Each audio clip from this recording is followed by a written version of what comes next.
right, guys. Had a Monday type practice. Watched a lot of film. Try to get over the game films and all that. Give them Sunday and Monday off. So hopefully get to heal up this week and get a lot better fundamentally and working on some of our future opponents. We'll go. How's Bobo? Just sore. Not practicing. Day to day. See when how his foot heals and see what happens. As far as it's just the practice and the flow, I mean, what did you think of things today? I mean, did it go the way you wanted? Very average. We weren't out here very long. We spent extra time in the film room to get through all the film and all the stuff we wanted to do. And didn't want to make today. Going to give them Sunday, a little bit of Monday, Tuesday, and then we'll go hard Wednesday. We'll go really hard next 2 days. Especially with Clemson right around the corner, does the bye week like this present the opportunity to maybe add some new wrinkles to the playbook? Well, I don't know. Ain't a lot of wrinkles you add. You don't go adding. I mean, you may put plays in for games and things like that, but you are who you are. Is this more about cleaning up? Oh, yeah, without doubt. Go watch the film. Plays all over the field. 50 points on the board. Just go execute. Base things. Herman said that Charles Kelly was pretty big in his improvement so quick at defensive back. What exactly, was Charles coaching with? I mean, that's his position coach. Just making sure he understands it and doing a good job. Charles does a good job explaining and talking to guys. He understands what he's doing, and Herman's picked him up very well. You said Herman seems more natural at safety. What makes him more natural there? I don't know, just reacting, more instinctive, seeing things, pulling the pin. You know what I mean? He's relaxing. And sometimes you got to have that. You got to have a change in life. Say, all right, I've lost that, so what's the big deal? Now I relax and play. And all of a sudden, you start making plays. You know what I'm saying? Sometimes, all right, you so uptight sometimes. Well, I want to play this, I want to play that, and then all of a sudden you just relax, and worst things happen. All right, I changed position. Let me just relax and play, and all of a sudden the game becomes easy. And sometimes that's part of it. You just got to turn it loose. Had a position change for him ever come across your mind before he reached out to you? Sure have. Let's talk about Bobo, but who are some of the other guys that have kind of benefited from a few days off and maybe look a little bit more All fresh? of them.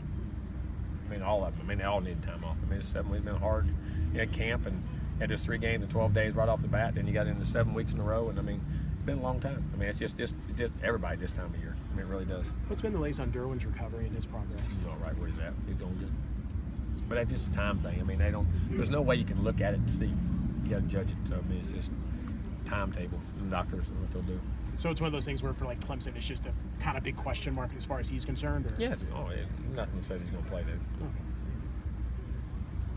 You said, go ahead, Jared. No, that's right. Go, Chris. On Saturday, you said you needed to review the film regarding past pro issues. What did you take away from the review? Different things. I mean, we broke down a couple times tight end, a couple times running back, O-line 2 or 3 times. I mean, I just sometimes one time we just got confused on the protection, which they should have didn't see the mics, they didn't see a blitz, the guy didn't see him come back. The rest of them just physically, just bad set technique. A lot of times people talk about playing with a chip on your shoulder, and it's been kind of a while since people were down on this program. Do you think that actually affects how a player might prepare or practice or actually play? I don't understand what you mean. Like, teams are always trying to manufacturing like a chip on their shoulder. Like, he's going into this game. A lot of people are going to be thinking, it's been a while since not many people have given Florida State a chance. Do you think players actually listen to that and it actually affects how people prepare or play? Or I don't know if they do. You have to ask them. I'm talking for your team, your actual players. No, that's what I'm at. I mean, I don't listen to it, so I don't. I thought you meant affects them. If that's what makes them go, that's great. But if that's what motivates you. Jimbo, were you angry? No. Were you angry at the offense today?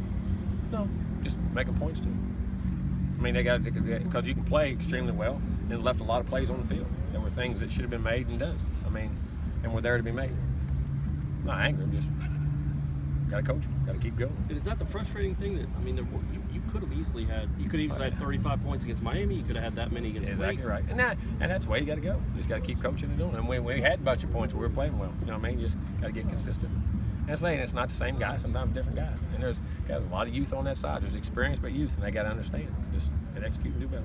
With that said, how have you seen Francois Maturaz over He's been good. His mental attitude and everything he's done has been really good.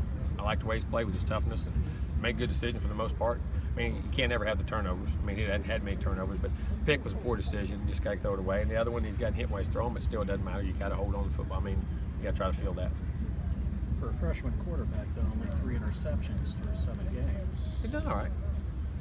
It'd be better if he had none. All right, one more.